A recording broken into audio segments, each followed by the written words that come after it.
كنت أبكي ندما على ما فاتني من حب الله ورسوله ቁጭ ብዬ ማልቀስ ጀመርኩ ላለፈኝ ላመለጠኝ የነብዩ ሰለላሁ ዐለይሂ ወሰለምና የአላህ ፍቅር ሱብሃንአላህ ነብዩ ሰለላሁ ዐለይሂ ወሰለም ዞር አሉና መህለን ያ ኻሊድ ተውባክ አንተ ኻሊድ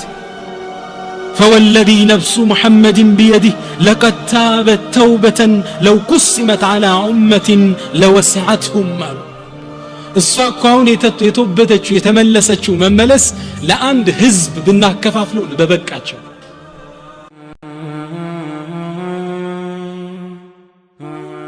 أعوذ بالله من الشيطان الرجيم بسم الله الرحمن الرحيم شروط التوبة يتوبة دمو مسفرتال الله ወንጀልህን የሰራውን መጥፎ ወንጀል ወደ ኸይር ይቀይርልህ ዘንድ የተጣውን ቢራ ወንደ ተጣ አድርጎ ሊጽፍልህ ማለት እኮ ነው እየተግባባን እንዲህ ያደርግልህ ዘንድ ሸርጥ አለው አሉ ዑለሞች ሶስት ሸርጥ አለው ከአላህ ጋር የተያዙ ሶስት አንደኛው አራተኛው ሸርጥ ከሰው ልጆች ጋር የተያዘ ወንጀል ካለ አራተኛ ሸርጥ አለው መስፈርት ምታማለው የመጀመሪያው ሸርጥ الأول الإقلاع عن الذنب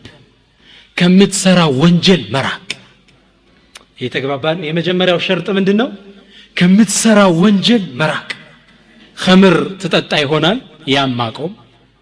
بريبا تنقد تبلاي هونال يام ماقوم منغر لي حرام سيتاي هونال يام ماقوم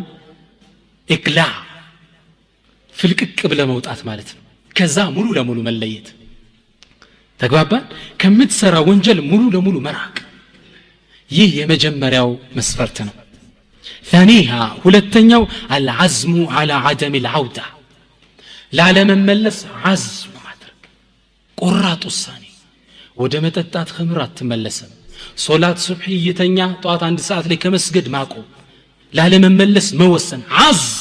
عزم የሚለው ከባድ ኡሉል عزم የሚባሉት ለዛ ነው የከባድ ስሜት ባለቤቶች ማለት ነው عزم ቁርጥ ላለመመለስ ወደዛ ወንጀል